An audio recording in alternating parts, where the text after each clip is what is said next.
So this is another one of my favorite topics. It's actually my major research interest right now.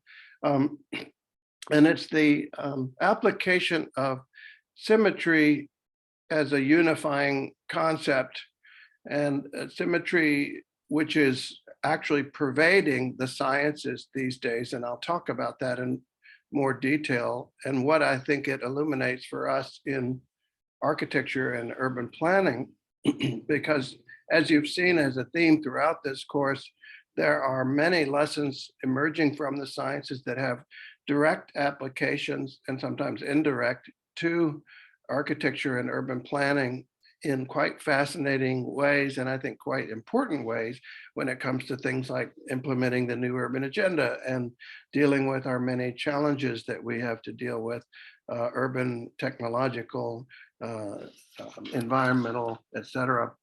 And so this is going to be a bit of a discussion of the science and the mathematics of symmetry, not a deep discussion of that, but just enough to familiarize ourselves with what the theory of symmetry offers us as a broad topic.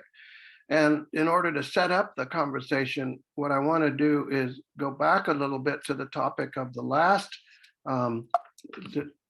lecture and understand a little bit more about how it relates to this broader topic of symmetry as a way of understanding the structure of the universe and the structure of architectural problems, the structure of technological problems, the structure of the world that we're living in, and the issues that we're confronting today, which I think is very rich and very fascinating and even important. Pardon me to let the train go by here. Actually, I'm going to put my my headphones on to make the sound a little bit better. How's that? You hear me okay? Everything is fine. Perfect. Yes. So as I said, I'm going to go back a little bit into what we were talking about in the last lecture, which was about environmental psychology and neuroscience and this fascinating topic of aesthetics. What are we learning from neuroscience and from environmental psychology about the importance of aesthetics in having impacts on human well-being and having impacts on whether we are likely to stay in the built environment in the public realm, whether we're likely to walk and take bicycles and interact with one another and do all the things that we can do in public spaces. And as I said yesterday or in the previous lecture, there's a lot of research that's emerging on that topic, and some of it is directly related to the built environment and directly related to economic value. For example, we can see that, and this is intuitively rather obvious, that the more beautiful an environment appears, the more beautiful an form of architecture appears, the more value the property has. But cities themselves are more attractive to relocating businesses, employees, and tourists. And that's an economic benefit for the city as a whole if it's seen as more beautiful. Vegetation and tree canopy add to economic value. And this is interesting, by the way. That adds not so much to the economic value of the property with the tree, but the adjacent property. I guess because the tree poses a bit of risk and some maintenance, and you have to rake the leaves up and so on. But if it's on the adjacent property, you still get the benefit of it and you don't have to take care of it, which is an interesting finding. And the perception of beauty is increasingly recognized as a driver of economic development and a public good, the part of our commonwealth, in other words, the wealth of the commons, as it were. And so here's some of the research that shows, I won't dive into the details of the research, but you can follow up on this if you're interested in it. Lots of other benefits, not only property value, but impacts on physical health, mental health, increased pedestrian traffic for commerce, environmental benefits, tourism, of course. And we talked about this in the last lecture too, the fact that yes, there are social constructions that allow us to have different perceptions of beauty, but these are all part of they stem from a common biological root, and they're not just random. They're not socially constructed in a vacuum. They start out with a fairly uniform biological basis. We all share the same genetic basis, the same evolutionary history, and so on. And then, yes, we have different life experiences and different social constructions within our different groups. And that's something that we need to recognize as professionals and guard against becoming too differentiated from the public and from the interests of the people that we are serving. Ultimately, that we have a duty of care to promote their not only their enjoyment, but their well-being, as we can see from the impacts. And then we talked a little bit about the neuroscience and the fact that, as Samir Zeki at University College London points out, that beauty in architecture seems to nourish the emotional brain because it's hardwired into our brains. There's a biological basis of beauty, and it's not quite as subjective as it may first seem. And there may be inherited brain concepts of proportion, harmony, geometric relationships that can be expressed in mathematical terms. And that's, what I'm going to develop further in this talk today. What are some of those concepts and how do they relate to the different fields of mathematics as we understand them today? And he concludes that this is not a luxury, but an essential ingredient in nourishing the emotional brain. And you saw, of course, that there was in the world of biophilia this understanding that there's some evolutionary history that we have that is a basis for the ways that we experience our world, and we experience whether it's beauty or whether it's ugly. And to this understanding of the difference between beauty and ugliness and why we have this basic distinction in our environments seems to be related to the triggering of the mechanism of disgust. Disgust is a common emotional response in many people. It creates discomfort, it creates unease, it creates stress. And why is that? Well, clearly we are reacting to something that is threatening to us as human beings, as animals. And the thinking is that this has a lot to do with the presence or absence of pathogens. And in essence, it's activating the behavioral immune system, alerting us to stimuli that pose pathogen risks. Now, this is one study, and there's a number of other studies that look at similar findings. But it does make sense if you think about it intuitively that rotten food or dangerous environments burned out by fire, or disorderly with disease, and we were talking earlier about overcrowded cities with disease and danger, crime, and so on. Those things alert us to feel unsafe, to want to flee from those things and not to consume them, not to be around them, because we will become ill if we could become injured or whatever. On the other hand, these kinds of environments where as we talked about in the last lecture, we have prospect and refuge, we have beautiful scenes that we can view from a safe vantage point. We can see, sunlight and water and beautiful vegetation and meadows and so on. Those are not threatening environments. In fact, they are salutogenic environments, as the research shows. It promotes our well-being, it lowers our stress levels, it improves our immune system's functioning, and other really interesting findings coming out of the research about how these promote our well-being. So it also makes complete sense that we would be attracted to these environments. We would want to be in them. We would want to spend time in these environments. And this is, of course, the biophilia hypothesis, that we're hardwired to want to be in environments like this and around geometries like this, physical configurations like this. And that this promotes our health and well-being, and that a lack of connection to natural and living form is harmful to health and well-being. And you remember the study by Roger Ulrich, where actually the view out of a window actually had measurable impacts on the health outcomes of patients after recovery. That was a big shock to a lot of people, began the whole research field of biophilia, looking at some of the impacts of aesthetics and of our environments on our well-being, on our stress levels and other things. And this, as I said, began in the healthcare environment, looking at trying to get people into more naturalistic healthcare settings where their stress levels were lower and they weren't sort of feeling like they're, just plugged into a bunch of machines, and rather they're in more salubrious environment, salutogenic environment with family and friends, more like a hotel room with maybe a view out to a nice scene and so on. And so there's a lot in this field that I would encourage you to explore and unpack many of the different categories of biophilia, as Stephen Kellert and his colleague Calabrese documented. These are also, by the way, many different categories, not just vegetation and water and so on, also light and air and the different landscapes. Fire is also something that we enjoy being around if we're protected from it, not if it's threatening us, obviously.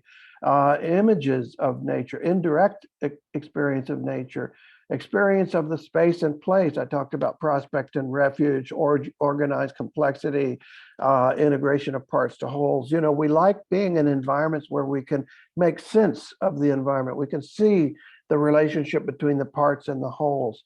That might have a lot to do with why we find fractals so beautiful, is we can perceive that relationship between the large scale and the medium scale and the small scale. And we find that very pleasing and very, orderly. We are able to get our minds around it and find it pleasing. And obviously mobility and wayfinding. We don't like being lost, obviously, especially in stressful environments like airports. One of the things that drives me crazy, in particular, bad wayfinding signage.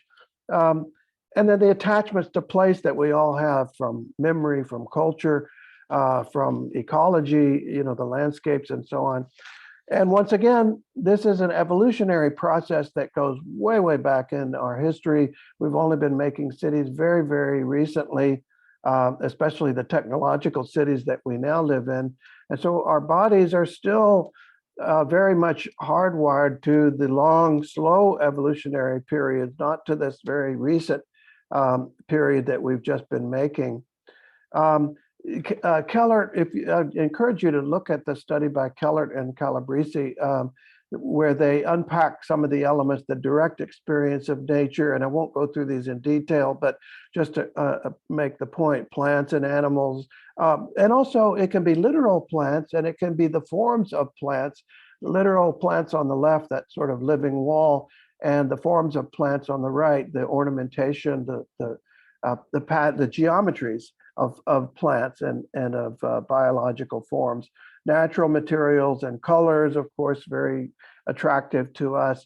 Natural geometries, the sort of, again, the patterns that are more like plants and animals.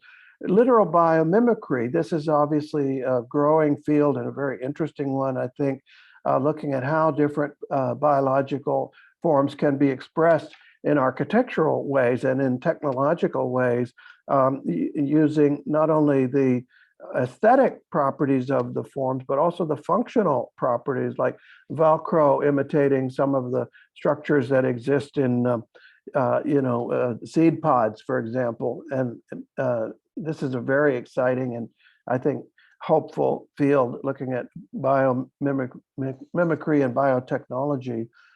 Information richness, where we can see organized complexity, age, change in the patina of time. We love to see how places are, sort of fitting into the landscape in time, not just in one moment in time, which is one of the things that modernism does and does well, which is to seem to stand apart from time. But we also love to see environments that are in time, that are aging in a beautiful way, that have a patina to them. I said organized complexity before. I referred to integration of the parts to the wholes and so on. And so when you have architecture that does many of those things, like this is a pavilion by Faye Jones, church pavilion, very beautiful. Again, there's literal vegetation. There's also geometric patterns, very fractal patterns, and similar to the patterns of leaves and natural forms and so on. Then there's I think, an important relationship to ecology between beauty and ecology that, as this author, Richard Cartwright Austin, points out, the experience of beauty gives us a stake in the existence of the beautiful. Ecology can explore the relationships of natural beauty scientifically. It may be a science of the beauty of the earth, ultimately, the orderliness of the earth, the symmetries, as we'll explore. The beauty of the world is necessary to its survival, not only because we perceive it and we love it and we want to take care of it, but maybe it's also an expression of the deeper ecological order of the world that is actually essential to its functioning, essential to its sustainability. And again, things like walkability, bikeability, the need to have environments where we want to be, we want to cycle, we want to linger and interact with other people, and we want to feel well in those environments and promote our health and so on.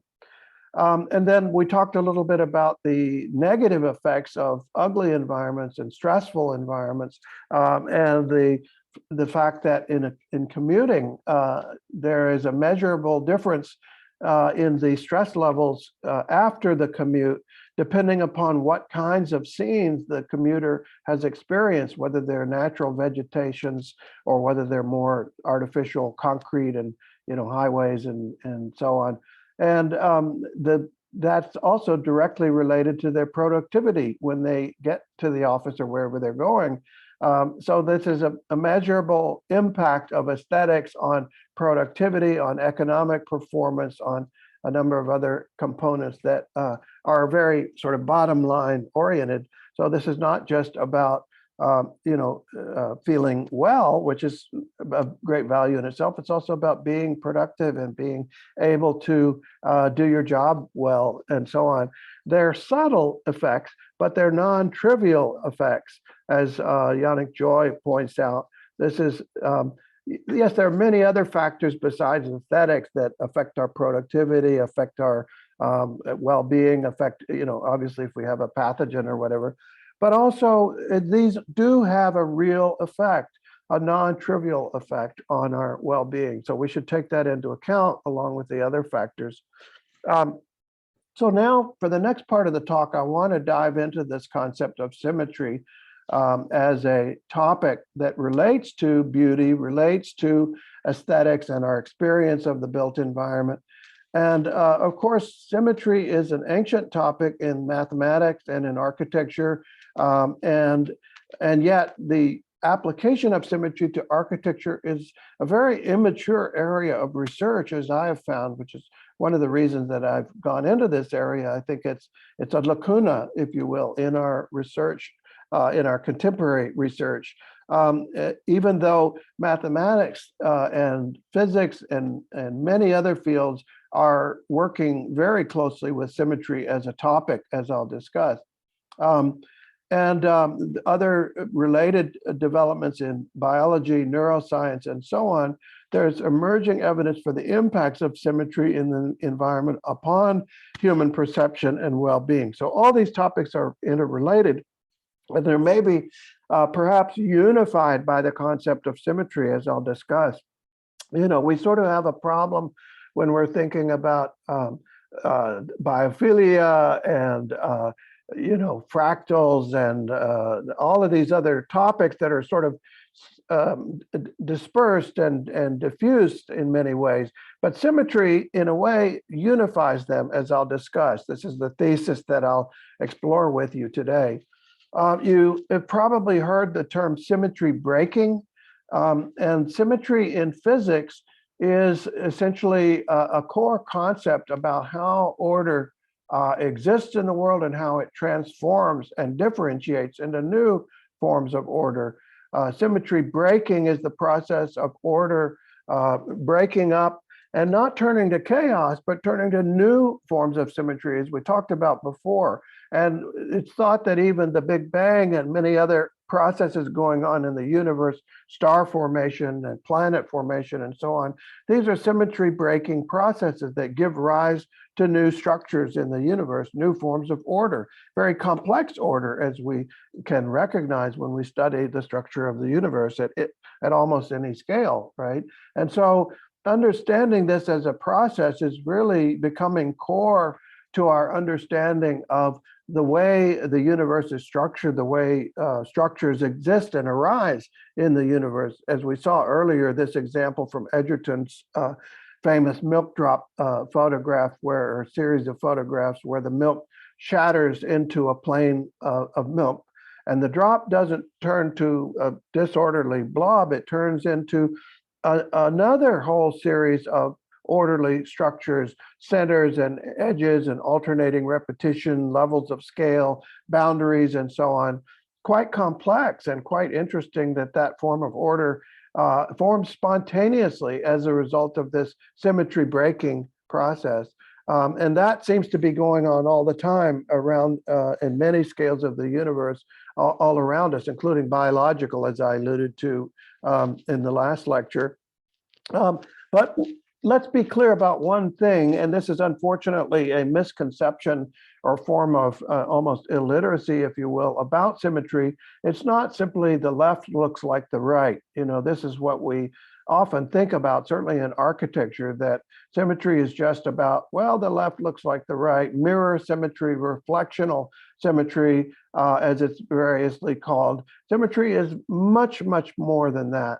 For example, here's the left and right in the case of the tiger, or in the case of the classical temple, right? The left looks like the right, and just like the human face and many other structures indeed. But there's also rotational symmetry, where it's symmetrical in a circle all the way around. And there are many examples of that in nature, of course, planets and suns and so on.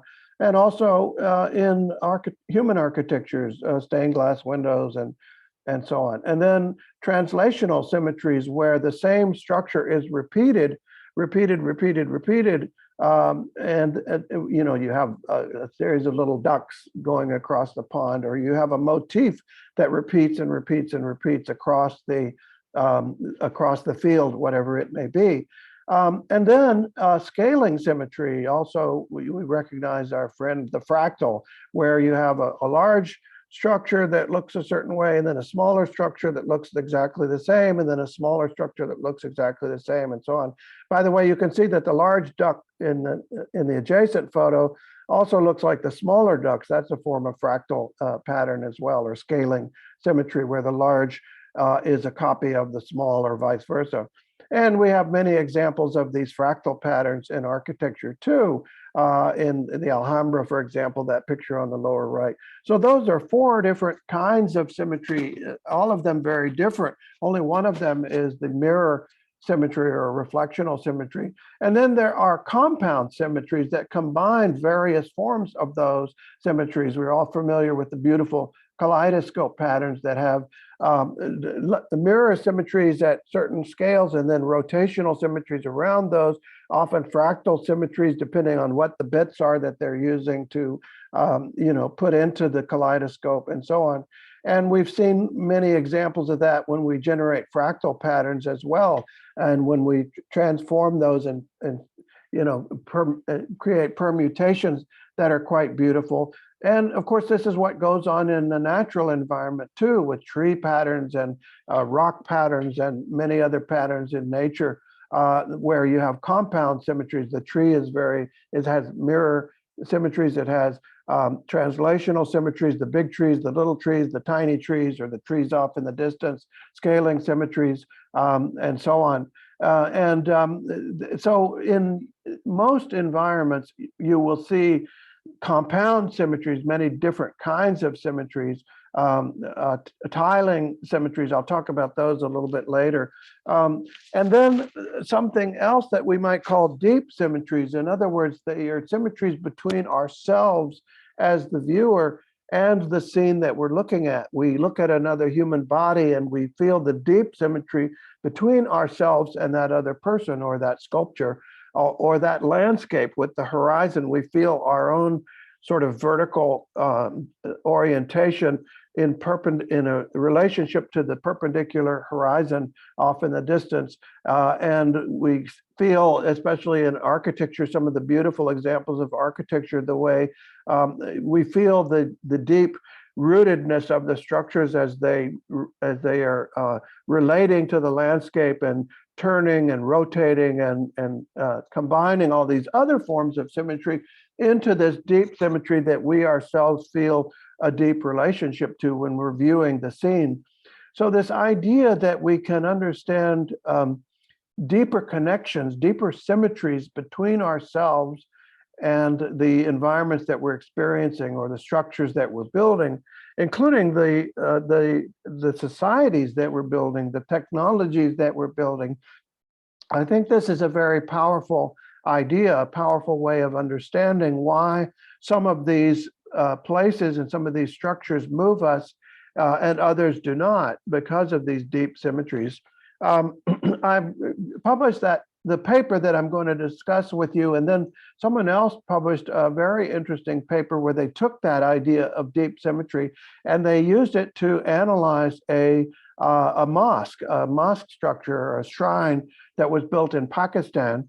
And it's quite interesting that they looked at the compound symmetries that interrelate, transform, and combine, forming a coherent structure that's considered essential for human well-being. And they go through in the paper and analyze all these different compound symmetries and they argue for this sort of deep symmetry and why this is used so often, for example, in religious architecture and in other forms of architecture and or environmental design that we find moving, that we find engaging, that we want to be around, and that we somehow really transforms our experience and makes us feel more alive, perhaps, more certainly feel greater well-being and greater liveliness. And again, as I was mentioning before, there's an ecological component to this as well. I think if you look at the building on the right, it does have symmetries, of course. It has the vegetation, right? It has the trees, it has certainly the translational symmetry of the repetition, some of the scaling symmetry of the fractals and so on. It has a sort of a irregular mirror symmetry. There's certainly an axis in the middle of that building and so on. And yet it doesn't have a very rich form of compound symmetry in relationship to the Pantheon on the left in Rome, which has many other different kinds of, there's rotational symmetry, there's translational, scaling, on and on, many different kinds of symmetry that are expressed in those geometries. And it's an interesting fact that the Pantheon has been in continuous use for 19 centuries, 1900 years that building has been used. Talk about sustainability, right? I think there's a connection there. I think an argument can be made that building has been in continuous use because it has been found beautiful and because it has been found desirable to be in that building and to use it for all the different things that have gone on there. It's now a museum, but it was a church and a temple and many other uses over time. And so I think because we find it beautiful, we find it beautiful because it has these symmetrical properties, these many different kinds of symmetries that are combined and transformed and so on. Whereas the building on the right, well, I mentioned earlier that today we talk about sustainable buildings lasting 40 years or 60 years. That is a pretty small fraction of 19 centuries. And, if we're going to get serious about this issue, I think we have to ask hard questions about whether the building on the right is actually going to be truly sustainable, truly durable over many decades and centuries, or whether it's really just a kind of passing fashion, a fad really, that looks like sustainability, that is sort of greenwashing, draping with green and saying, look at us, we're sustainable, but have we really gotten to the deeper level that we now understand from the sciences about the geometries of nature, about the symmetries of nature, and so on. And I think we can see that many of the most beautiful environments that we all revere and we travel to as tourists, Santa Catarina del Sasso on the left in Lake Maggiore, and the Central Market in Valencia, and the temple in Hawaii. This is actually a Japanese temple that was built in Hawaii. I think we all recognize that these are very beautiful and desirable structures that are very popular and very successful in doing what they do, which is gather people and perform ceremonial functions, perform religious functions, perform functions, social functions, and so on, and serve the health and well-being of the communities where they are. I think we have to recognize that there's a deep relationship in the structure that we find beautiful, in the symmetries, the compound symmetries and the deep symmetries that these structures have. And that's the insight, I think, that you read the paper that or the short article that I sent to you about what I referred to in the article as symmetry deficit disorder. We have gotten to a place in the early 21st century where we have stripped out a lot of these compound symmetries and these deep symmetries and replaced them for very sort of, in a way, crude, I would say, or elementary functional relationships, functional structures. I think you can begin to see also a relationship to the functional segregation that we talked about earlier. Again, pulling the components of the city or the building apart and then recombining them in a particular way that makes sense to us, that we find beautiful in a certain kind of socially constructed way, perhaps as architects or as engineers or as technicians. But the people who experience those buildings probably do not, almost certainly do not experience them as beautiful. You can see that building on the right, this is in London, and this is really, I think, almost everyone would say this is a very sad example of what many parts of our cities have become in the 20th and early 21st century. And the point here is that they have become a certain kind of structure, a certain set of geometries that have stripped away the symmetries. Unlike the Seven Dials, which is just a short distance away, by the way, from this structure on the right. And what you see at Seven Dials is that there are many, many, many rich symmetries going on there. There's obviously the reflectional symmetry left and right. There's rotational symmetry of the round column and the clock faces and so on. The translational symmetries, the fractal symmetries, the compound symmetries, et cetera, et cetera. And these are all, again, combined in a very rich way and combined in a way that creates a deep symmetry with ourselves and with our own experience, our own history, our own sense of place, all of those things that are very, very important to us as human beings and very important if we're going to get people to get out of their cars and linger. And by the way, I love the fact that at Seven Dials, which is in the middle of a roundabout, people sit there. You can see them sitting there having lunch. It is such an attractive place, such a delightful place to be. And you don't see anybody sitting in the environment on the right or walking or biking or doing anything else other than being in their cars and driving as fast as they can to get the heck out of there. So I think we need to recognize the deep relationship, again, right down to the geometric understanding of what's going on here. And the article, as you saw, refers to some of the research pointing to the impact on our well-being and the fact that this symmetry deficit disorder might be really important, far more important than we're recognized. And by the way, as you might have seen in the article, that is an allusion to our friend Richard Louv, who's a journalist who wrote about, I coined the phrase nature deficit disorder, talking about the fact that many children do not get out into the natural world and do not experience beautiful natural environments. And by the same token, those children and all the rest of us are also deprived of the geometries of nature, the symmetries of nature, which is where we coined the term Nikos Tsalingaros and I coined the term symmetry deficit disorder to capture that same idea in a deeper geometric way. So for the next part of the talk, what I'm going to do is unpack a little bit more two papers that I shared with you, and I would encourage you to have a look at them if you get a chance. If you haven't already, I'm going to actually go to those papers now and go through them with you briefly and give you a sense of what some of the research is showing us in a little bit more detail.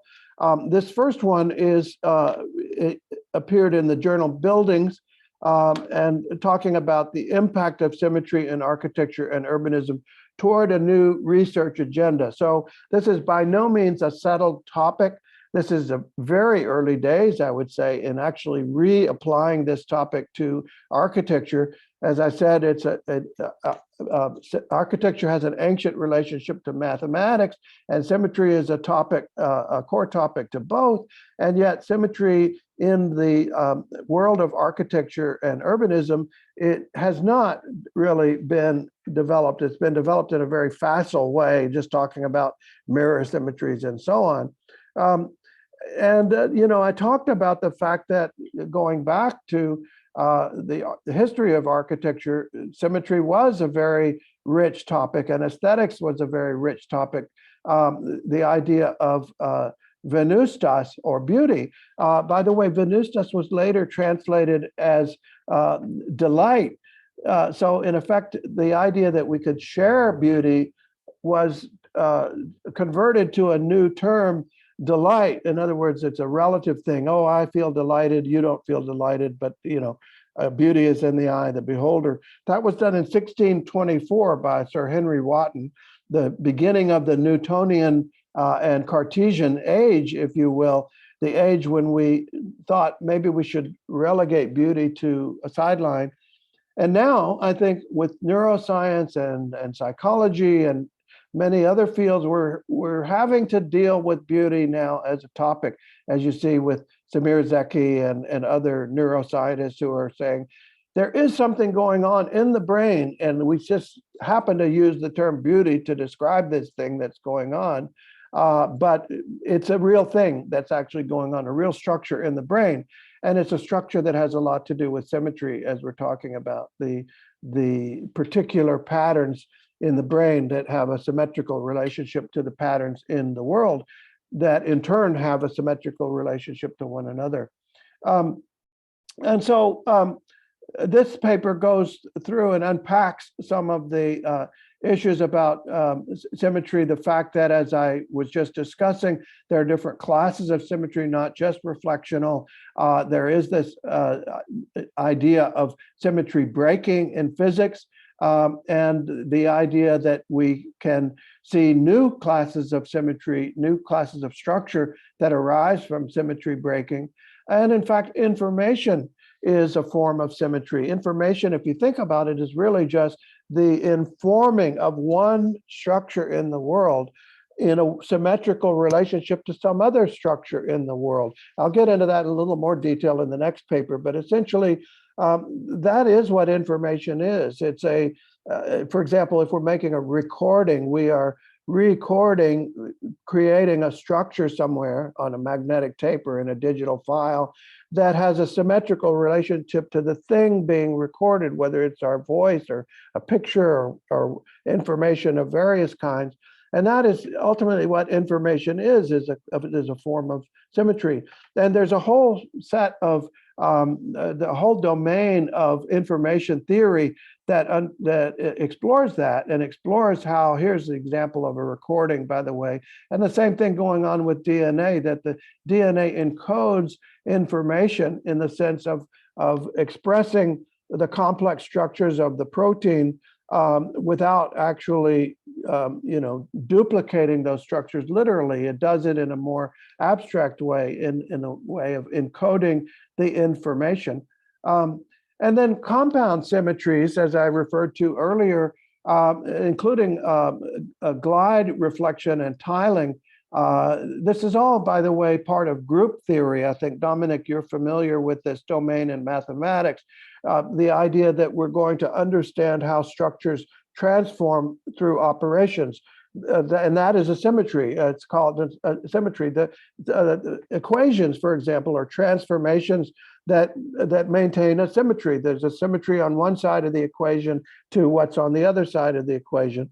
And tiling is a form of symmetry where, for example, you have a reflectional symmetry on one side and then a translational symmetry that brings that forward and creates these patterns that we usually call tile, or commonly called tiles. And you see that, for example, in Islamic architecture and many other fields. But it's a class of mathematics, it's a class of geometry where we can understand how these processes transform patterns and transform geometric surfaces. And I talked again about the idea of a kaleidoscope as a form of tiling, as a form of combination of different kinds of symmetry that can be quite beautiful, and landscapes that can be quite beautiful when they do something similar, the translational symmetries across the landscape and so on. And this idea also of deep symmetry, compound symmetries in the environment when we have rotational and reflectional and translational scaling, broken symmetries, et cetera, in beautiful environments that we're in. And so, there's a section of the paper that delves back into the mathematics and the history of mathematics, going back even to Chinese, Indian, American, pre-Columbian architectures, understanding how mathematics helps us to understand the structure of buildings. The Pythagorean theorem, Dominic, we were talking about that the other day, and the idea that you can understand the different sides of the triangle and their mathematical relationship to one another, their symmetrical relationship to one another according to the Pythagorean formula. So this is a very ancient topic in mathematics, going back to the ancient Greeks and even before. So in architecture, it was certainly applied. The Pythagorean theorem was applied by many Greek and Roman architects, as I said.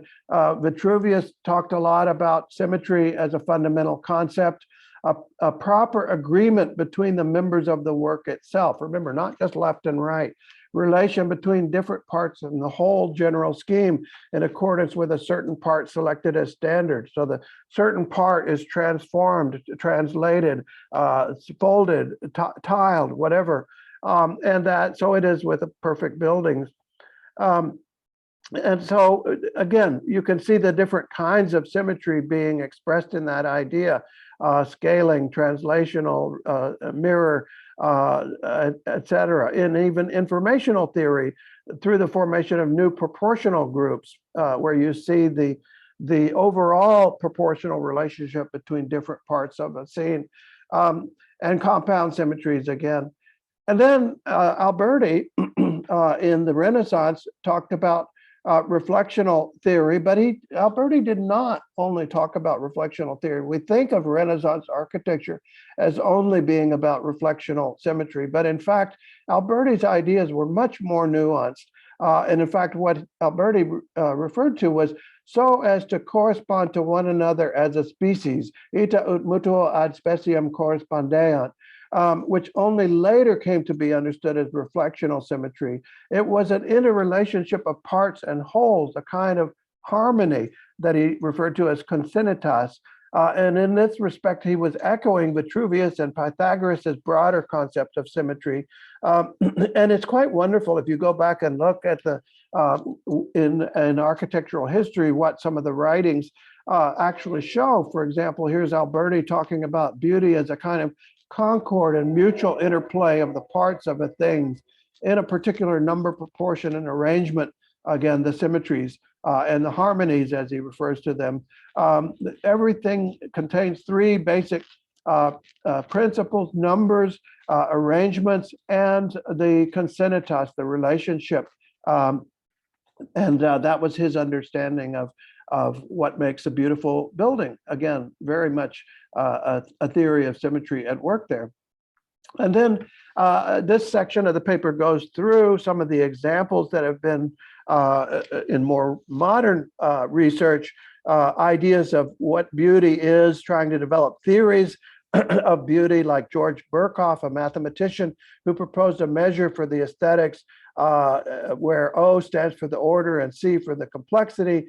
And O was intimately related to symmetry, as when an object is characterized by a certain harmony, symmetry, or order, more or less concealed, which seems necessary to the aesthetic effect.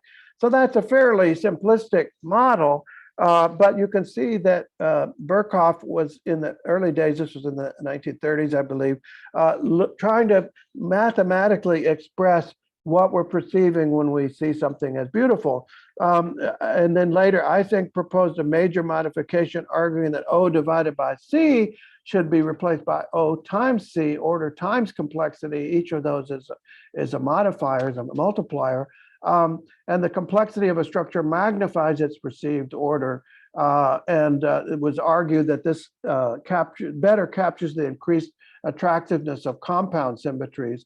And then going to Mandelbrot's landmark work on fractals, he was really the main proponent, the one who coined the term, in fact, and the main theorist of fractal mathematics, describing scaling symmetries in self-similar objects that can be quite beautiful.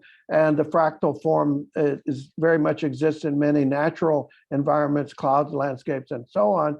And in fact, this has been used as a very powerful form of image compression, because if you can analyze a scene and analyze its fractal components, you can use that to encode a very similar kind of regeneration in a much simpler way. Just use that fractal formula to regenerate something that looks very naturalistic, actually, and very much like the original. Then, of course, symmetry in biology is another rich topic, how not only symmetry forms in nature, in natural structures, in the morphogenesis of organisms, but symmetry is perceived in organisms. For example, the bee looking for the symmetrical pattern of the flower and being guided to just the right place to land on that flower in order to pollinate it. Other forms of biological signaling, as we all know, the beauty of birds when they do their displays, males to females and so on.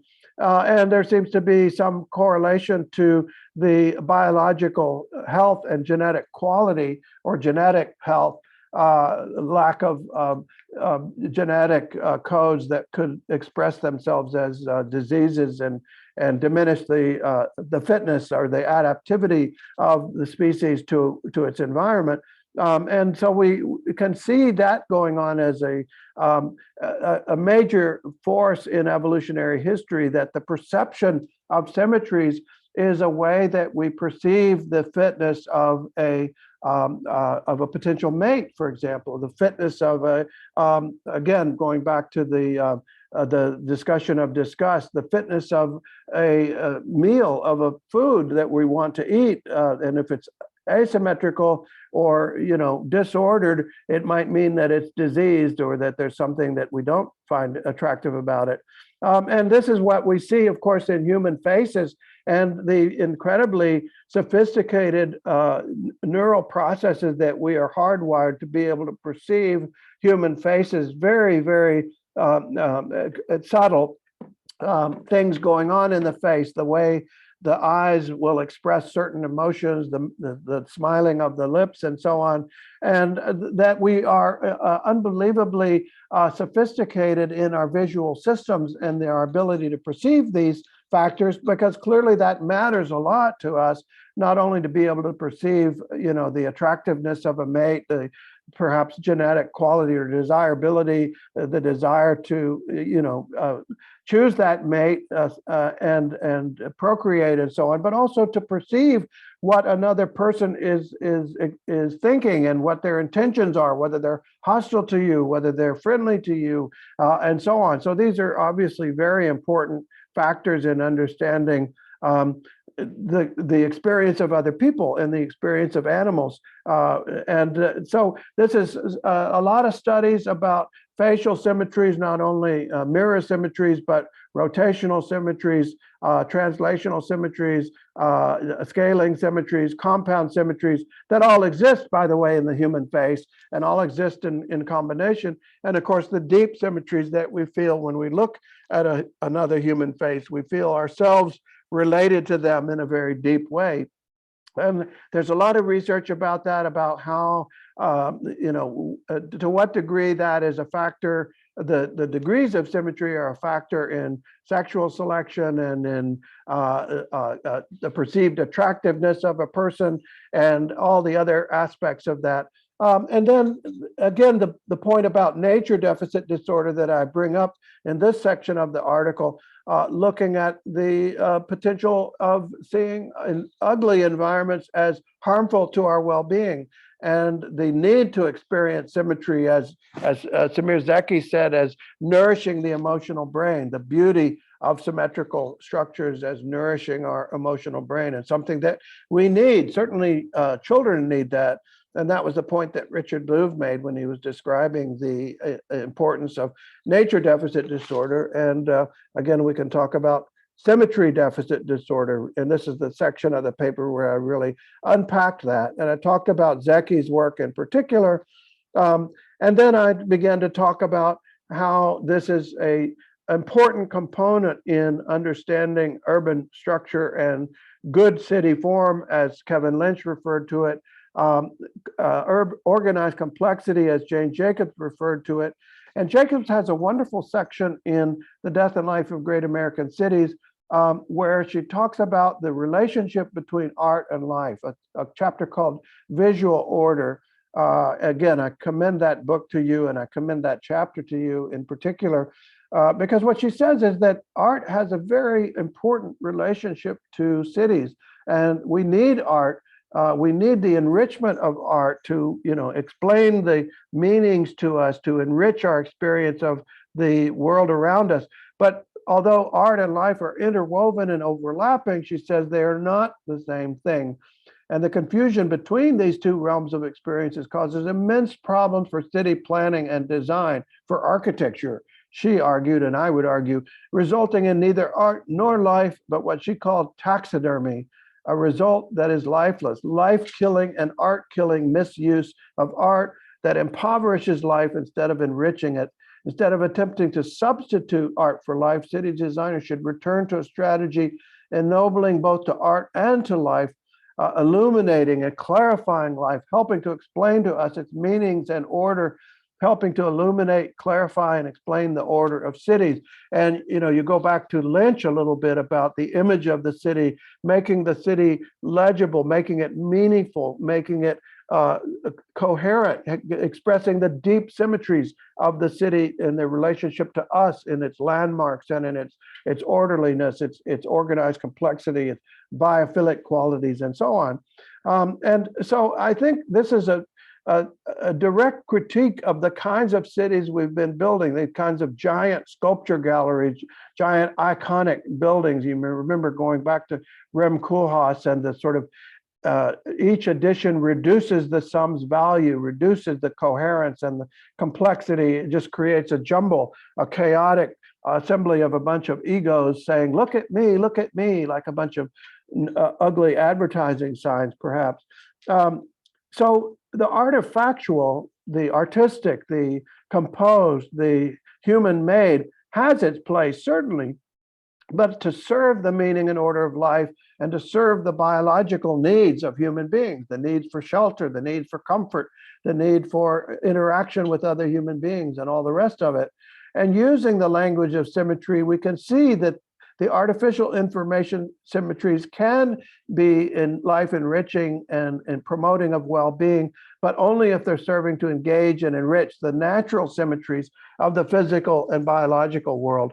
And this is where I bring in my friend Nikos Salingaros talking about the combined symmetries and the work that we already talked about of Christopher Alexander, looking at the rootedness of symmetries, the structural meaning rooted in our biological selves and in the natural world. Salingaros pointed out that Chris Alexander proposes tools to organize the complexity, to help to create and enrich this organized complexity that's already around us, creating many linked symmetries of different types as a response to activities on distinct scales, not imposing some, top-down simplistic symmetry, global symmetry, but implementing approximate spatial correlations using similarities at a distance and scaling symmetries, again, symmetries, fractal symmetries, and so on, under magnification, repeating at different scales, repeating motifs, repeating patterns, repeating geometric elements, and so on. Not being afraid to do that because somehow those might look like they existed at some time in the past of human history before 1920. But okay, we can repeat everything from 1950. Why is that logical? It's not, actually. So the critical factor, says Salingaros, is adaptation. Even asymmetry is pleasant when we're able to perceive its adaptive origins, when we can see the symmetry breaking, if you will, in mid-process. That's pleasing to us to follow that process, to get our minds around it. And it's comfortable, even if it's surprising, to see that sort of asymmetry. And then again, talking a lot about Alexander and the nature of order, which we've already talked about in some detail, and the relationship to Alfred North Whitehead, again, the 15 properties that Alexander discussed as forms of symmetries, actually. And now I think you can begin to see how symmetry theory actually is a unifying theory, even for Alexander's work, where you talk about levels of scale, that's scaling symmetry, right? Strong centers, that's rotational symmetry, or in some cases, mirror symmetry. Boundaries, that's mirror symmetry. Alternating repetition, those are the tiling symmetries that we referred to, and so on and so forth, all the way through. And the not separateness, going towards the end of this list, you get to the more global kinds of symmetry, the deep symmetries, if you will. The not separateness is the deep symmetry between us and the scene that we're viewing, where we feel ourselves embedded in the scene, not simply viewing it from outside. And then one can see that, again, I actually created a kind of compendium of what those different symmetries are in Alexander's 15 properties, the different kinds of symmetries and so on. So again, I think we have a unifying theory here, a theory that, again, is very mature when it comes to mathematics and many other fields, not mature yet when it comes to architecture and the built environment, and where we can maybe perhaps go back to some of the work of, remember, Birkhoff and Eysenck and Salingaros took that forward and said, let's talk about living structure instead of talking about organized complexity. Let's describe that in a little more detail, as Alexander does, and talk about the kinds of structures that exist in living systems and also exist in the natural world, as we saw, and as sort of precursors to the full biological living systems. And those are what Alexander referred to as living structures as well. And as Alexander says, life is mathematical. By this, I mean it arises because of the mathematics of space itself, the ability to transform, to create symmetry breaking, and so on.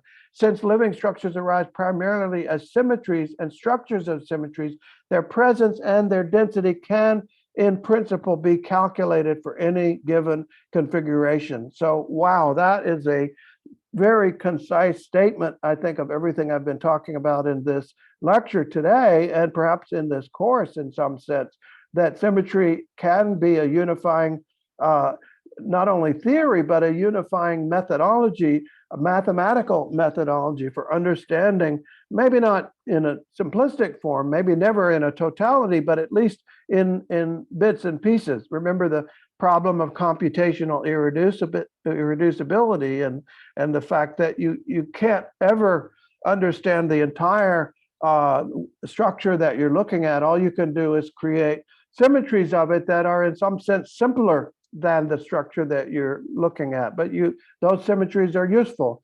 So this is the information theory aspect of it that we'll talk about in a later lecture as well.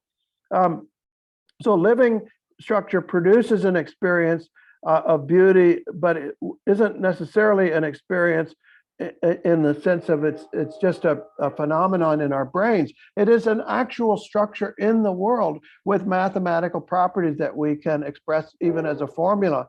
And so here are some conclusions: that symmetry permeates the structures of the world and also the structures of experience and thought, and in fact of our brains and of our patterns of activity when we're doing things like using language, and as I'm doing now, describing something about the world using language, using images and so on.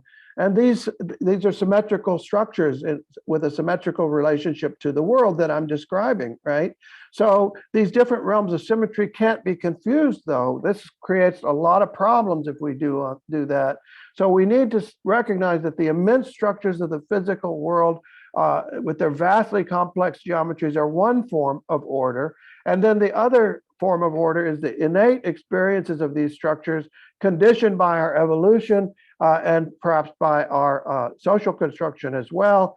And that is another kind of mental construct which sometimes interacts with the physical symmetries, the social construction of them and so on, and sometimes goes into other directions, creating linguistic or artistic symbols, metaphors, allegories, artworks, and other kinds of constructions. And that's great. That's what we do as humans. That's the kind of creatures that we are, that we use language and we use metaphors, and we have this rich domain that is in some ways parallel to the physical world.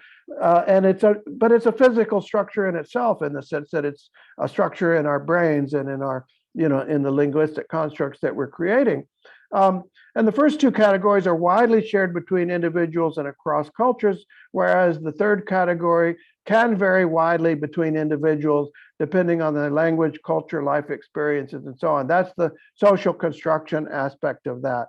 And so this is the idea that we are creating literature, we are creating rich new structures in the world, we're creating architectures that have these wonderful structures, and there's nothing wrong with that. Not only nothing wrong with it, it's what enriches us as human beings, enriches our architecture. But we need to keep the distinction in mind between what we might call structura naturalis, the natural structure, the natural symmetries that exist in the world, and the structura mentis, the mental structures that we ourselves are constructing that have some symmetrical relationship to those natural structures, and then that go on to have their own life and their own symmetrical relationships and resonances and metaphors and all the rest of it.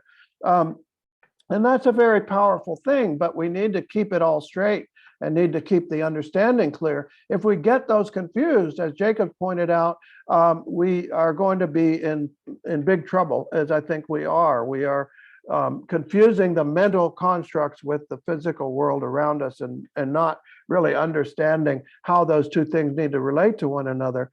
So this is the basis for a new research agenda, as I laid out in this paper, that there's a couple of hypotheses that we could investigate. One, symmetry, especially compound symmetry, is an essential attribute of human environments that helps us to comprehend, navigate within, interact successfully with our world, including fostering aesthetic enjoyment and well-being. And we could add lingering, walking, interacting, doing all the things that we need to do within our environments, within especially our public spaces. And that the origin of this aesthetic enjoyment and well-being lies in our biological roots. And that furthermore, there's an important distinction between the symmetries within structures in the physical world and symmetries between the mental structures of human beings, sometimes expressed symbolically or metaphorically through the structures in the physical world, structura naturalis and structura mentis, if you will. And to confuse these realms and to allow mental symmetries to supplant physical ones instead of support and enrich physical ones can be damaging to human well-being.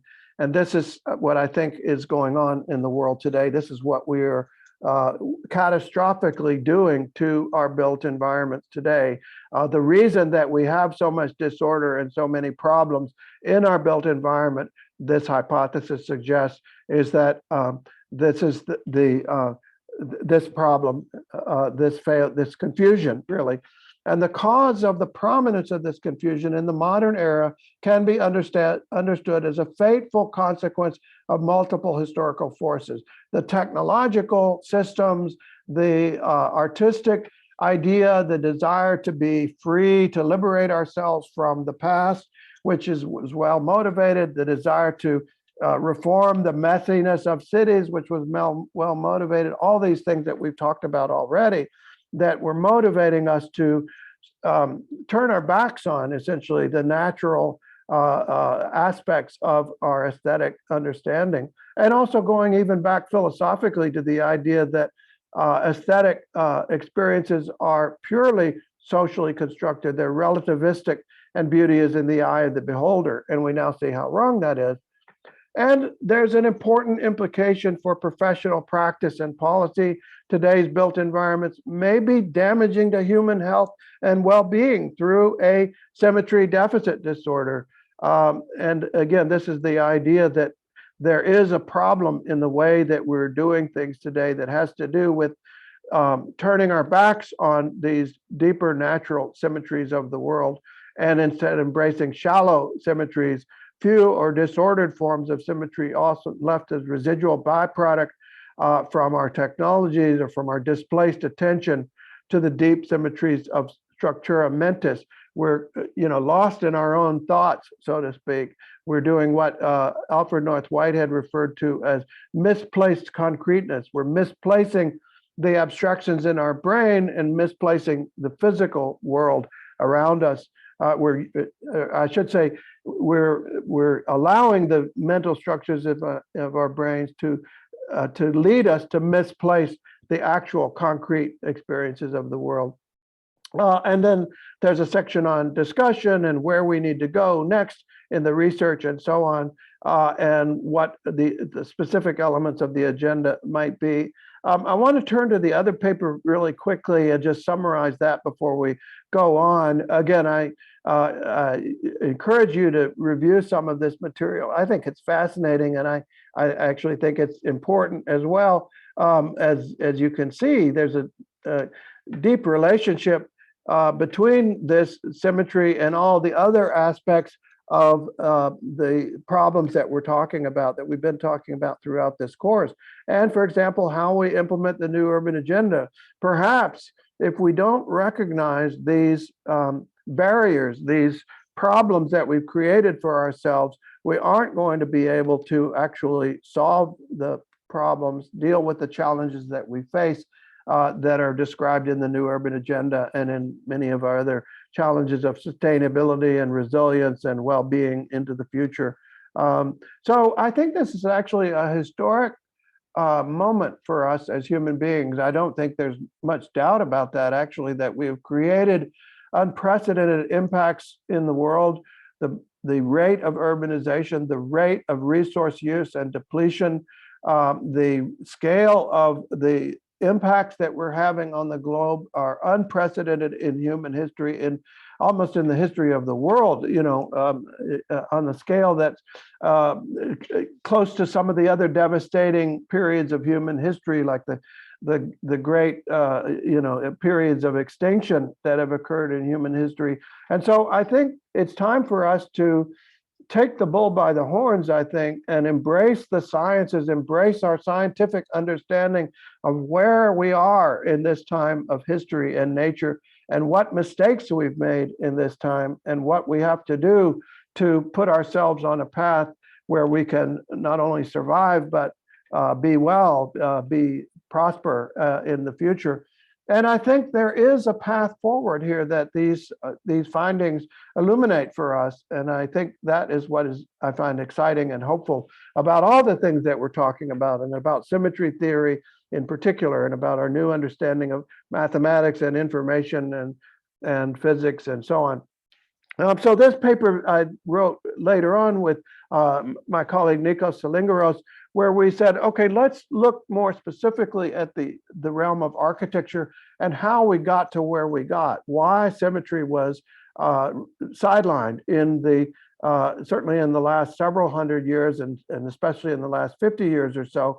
And so the first thing we did is we simply took the Google Ngram viewer, and if you probably know that that is a Google search engine that can look at the frequency of terms as they occur in books that have been published since 1800. Quite a remarkable tool, actually, to be able to look into all the books that have been at least been scanned by Google, which is many, many, I think millions, if I'm not mistaken, that show the frequency of different terms. So here's the frequency of the term symmetry in books since 1800. So it went way up at about 1940 or so. This was the period when, in physics especially, we were looking at symmetry, quantum mechanics, and so on. And then it sort of come down a little bit, but it's still pretty high by historic standards. It was sort of at a lower plateau, and now it's sort of in the middle range. Here is the example of architectural symmetry, the term architectural symmetry, which was very high, very high, especially in the 1800s. And then you get into the 1900s, especially around about 1920 or so, and it just drops off completely, almost down to, much, much lower than it was at its peak around 1840 or so. Then you look at the term architectural functionalism, and we've been talking about the idea of functional segregation, or the idea that the city is a machine or buildings are machines, and we want to pull apart the elements and combine them into functional components. And here is exact mirror opposite of symmetry, where architectural functionalism shoots up about 1930 or so and hits a plateau about 1980 or so, and is still up there, very close to that. So we're still in this era of architectural functionalism, still dominated by this model of understanding of the structure of things in architecture.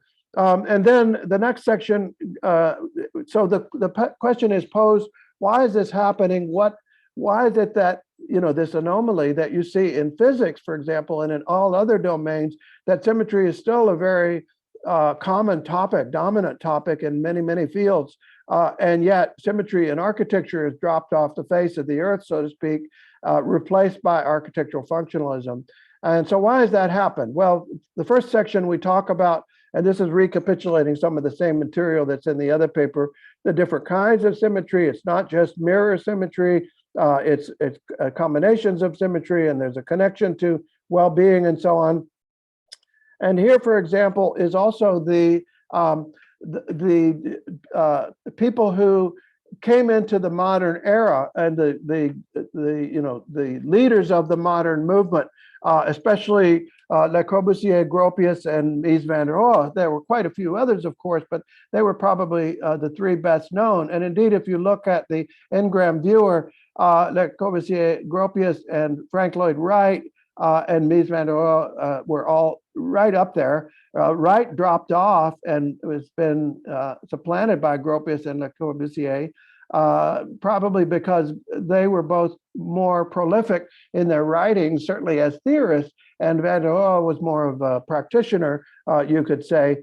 And so his work was not so much reflected in books as Gropius and Le Corbusier. But there was so the next part of the paper looks at their understanding of symmetry as a concept. They were not mathematicians. It goes back a little bit into their education. They were not very deeply educated at all. In fact, in the university sense, they were mostly technical educations, if they had them at all. Mies van der Rohe dropped out of school and had an inheritance, and so on. Le Corbusier studied at a technical university, essentially, and so on. And so what we're trying to do there is not criticize them for being, less than literate or less than highly educated university people, but to say that they did not understand symmetry in the sense that a mathematician who had gone through university would, or a physicist or anybody else who might have had that kind of education. And this idea of functionalism that Le Corbusier and others promoted was actually a very shallow image-based idea of functionalism. The idea that we would make buildings that look like grain elevators, or buildings that look like cruise ships with the portholes and the pipe columns and so on. These are straight out of Le Corbusier's book, by the way, Towards a New Architecture. But wait a minute, that's not functionalism. Human beings are not grains of rice that need to be put up in a silo, and buildings don't go whooshing down the street, that have to resist the crashing waves and so on. So that's not functionalism. That's an image that they have given to these buildings in the image of functionalism and so on. So this is a very thin gruel, if you will, a thin theory of the structure and the rationale for the structures that they're using, and also the intolerance of recapitulation. We talked about how recapitulation occurs in natural systems constantly. The dorsal fin of the shark, I gave that example, and the dorsal fin of the porpoise, and many, many, many other examples that I could cite, and recapitulation in architecture. But Le Corbusier says, no, we are not going to do that. We are going to forbid it. It shall not be tolerated in any form. Never has a return to the past been recorded. Never has man retraced his own steps. This is a crazy idea on its face if you think about the Renaissance, or the fact that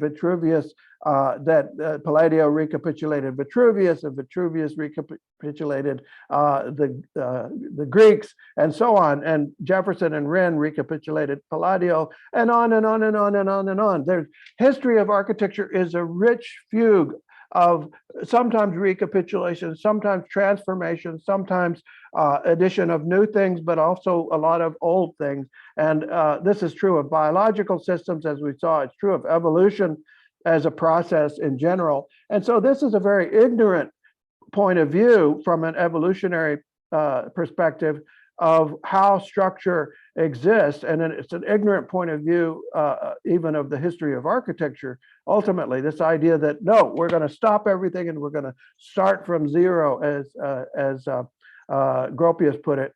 Now, again, I'm not saying this to attack these individuals. I'm saying this to point out that this is where we are now in architectural history. We have inherited this mindset, this Kool-Aid, if you will, that we're all drinking nowadays. No, we mustn't do anything that looks like anything before 1920 or 1930. Ooh, that wouldn't be right. There's something false about that. There's something that this isn't gonna be authentic about that. But as we've seen from evolutionary history, from biology, even from the history of architecture, this idea is actually nonsense.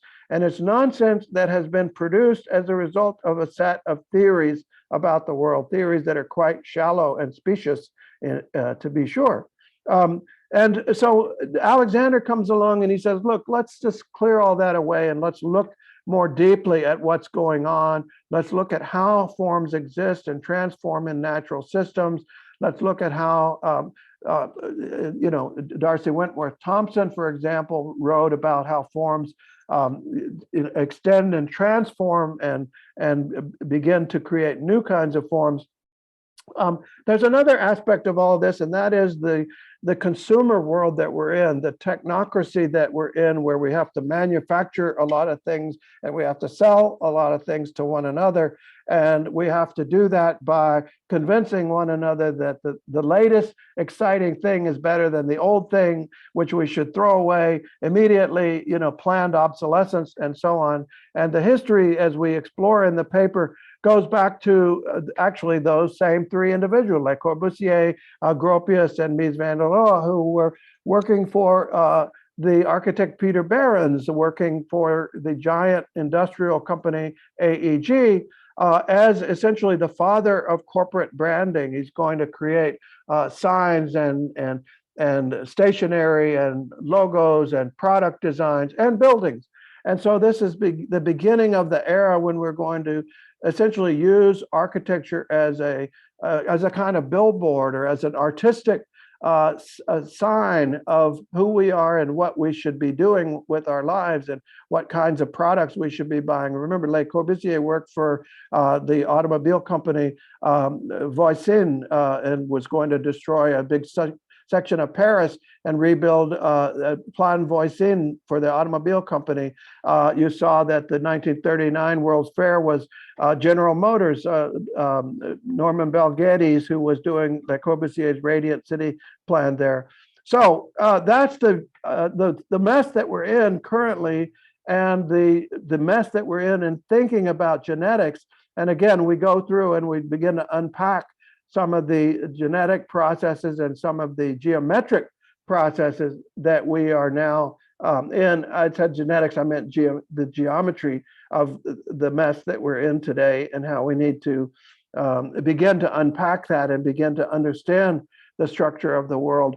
And again, this section unpacks that, begins to delve into some of the relationship between biophilia, the negative impacts of disordered environments, of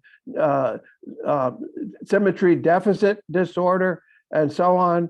And then the frontiers of symmetry and architecture, outlining a new research agenda in very much along the same lines of the earlier paper, but with different emphases that Nikos and I developed on this. Again, talking about Alexander and how perhaps we could take that on and try to understand that as a set of symmetries and classes of symmetry transformations, and begin to really enrich our understanding of the possibilities of the architectural world and the urban world, and where we are today and where we are going in the future. So I'm sorry, once again, I've taken probably a little too long. I covered a lot of material, I know, and I'm sorry that I had to do it at a fairly rapid pace to get through it. But please do review those two papers when you get a chance. I haven't assigned them as required reading, but I think you'll enjoy this topic. I certainly do. And follow through with some of the references that we've made, some of the other researchers and the other people that are working in these fascinating areas of mathematics and physics and information theory, biology, biophilia, environmental psychology, and so on and so on. So we have about 5 minutes, actually 4 minutes, for any final comments you might have or questions. Dominic, any reaction? Yes, today I will use the term "in my opinion" because I'm not an architect, so at certain points I will be expressing my point of view as a layman. So for me, as a non-professional in the field of architecture, symmetry plays a huge role in the world. With symmetry, the world is much more ordered and harmonized. And I personally believe that symmetry adds some beauty to buildings, and it allows a building to be more logically constructed. Again, I'm not an architectural historian, but everyone can see how many outstanding world-famous buildings, sculptures, paintings, and so on were built basing on the principles of symmetry. And in fact, our whole world is in some way based on symmetry, as we often see it in nature. I believe that symmetry is one of the extremely useful and powerful tools of architecture. And in my opinion, symmetry is an art regardless of the field in which it occurs. During your lecture, you have mentioned the symmetry in health. I think symmetry is useful and helpful in the architecture of healthcare buildings.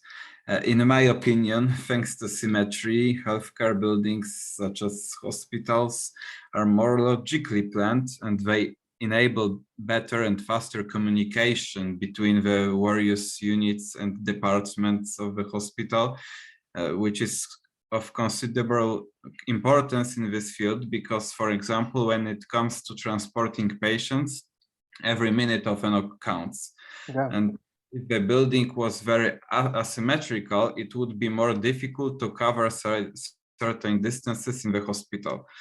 Symmetry allows the distances between units and departments to be harmoniously divided, and the way network in such a building means a fairly uniform distance between units from a certain 0 point, as should be said in mathematics, whereas in a very asymmetrical building, some distances are much longer and some much shorter. This is why, in my opinion, relative symmetry in healthcare buildings is so important. And for me, as a layman, symmetry is also a concept used not only in architecture and mathematics, but also in management and social sciences. Right, right. For example, if in management, it is common to talk about information symmetry, Right. which is the phenomenon when both stakeholders have the same amount of knowledge on a certain topic, while cooperating, negotiating, competing, etc. And it is also the symmetry of relationships, that is their grid and the quality of the relationships between two people. And relational capital can be also symmetrical if it is balanced, and if a company or institution cares fairly equally about its relationships with different stakeholders groups. This is just a seed of topics related to symmetry in management. And thank you.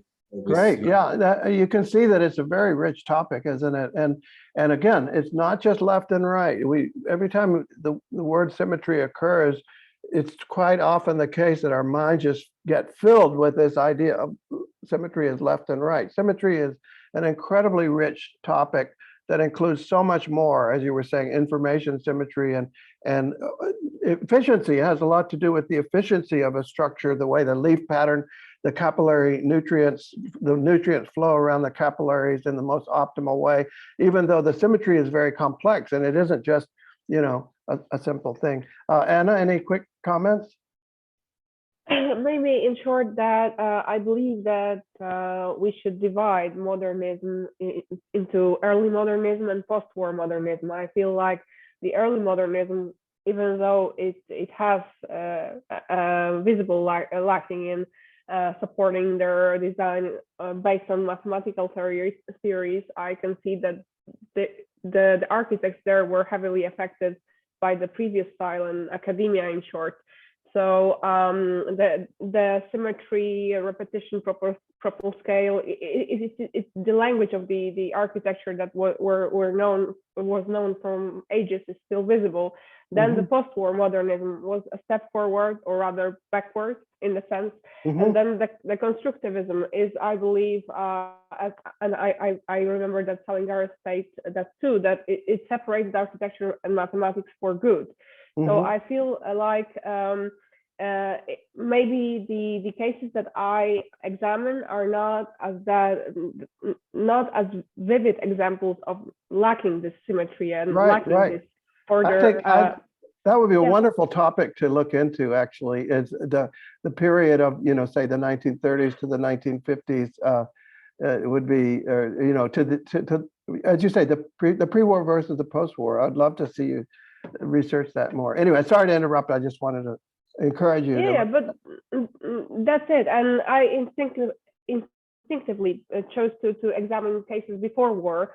But now I see maybe some science supporting my choice as well, because I'm not a huge fan of post-war modernism, to be sure. I just don't like that much, and based on my personal preferences, I decided to go for the early pre-war. modernism. Yeah, So, it's quite interesting.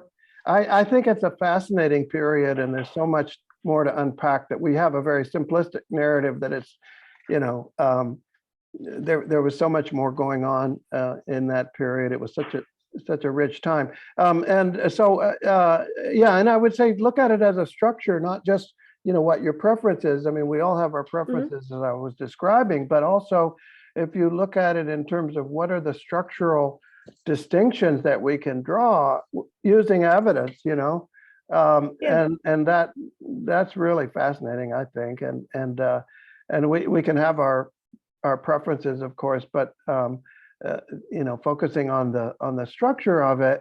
And I was trying to do that also with you know, some of the specific examples I gave, that they, not to be critical of them as human beings. In fact, my friend Nikos sometimes personalizes it, perhaps, and I'm not really as interested in that. I want to understand the historical forces that are going on and the particular dynamics of the theories, of the ideas, of the beliefs, and the, you know, and it's so rich and fascinating, and I think really important. Anyway, I've kept you a little too long here once again. So the next time we will meet, we'll be in person, and that will be, I think, Tuesday